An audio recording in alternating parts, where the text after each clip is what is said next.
मित्रों, आम का अचार बनाने के लिए आम को धो करके पोंछ करके टुकड़ों में काट लीजिए और एक डब्बे में डाल करके हल्दी और नमक डालिए। ढक्कन लगा के उसको उलझार पलझार करके आप फिर धूप में रख लीजिए। डेली सुबह इसी तरह से 5 दिन उलझार पलझार के धूप में रखते रहिए और छठे दिन इसमें का आम बाहर निकाल लीजिए थालियों में।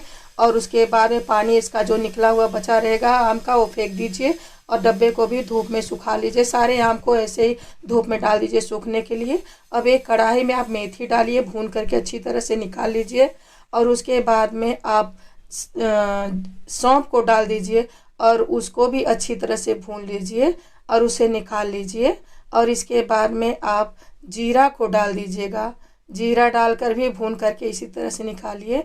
और इस तरह से मसाले भूनने से इसके सुगंध बहुत अच्छी आ जाती है, टेस्ट बहुत अच्छा आने लगता है।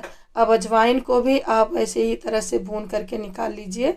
और अब सरसों है, इसको भी आप भून करके निकालिए। इसका पाउडर अचार में डालने से अचार बहुत ही स्वादिष्ट बनता है।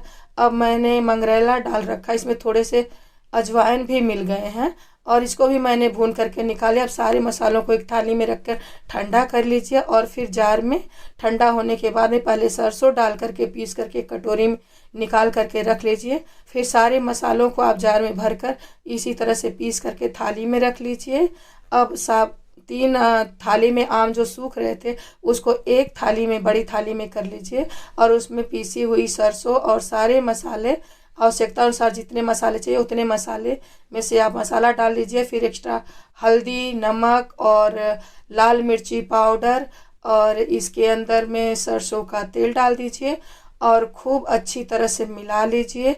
और खूब अच्छी तरह से मिलाने के बाद में आप एक ही जार में इसको भर दीजिए और जार का ढक्कन लगा करके आप डेली उलझार पलझार करके कम से कम 10-15 दिनों तक इसी तरह से धूप में पकाइए, ताकि आम के जो है गूदे के अंदर भी मसाला अच्छी तरह से भीन जाए।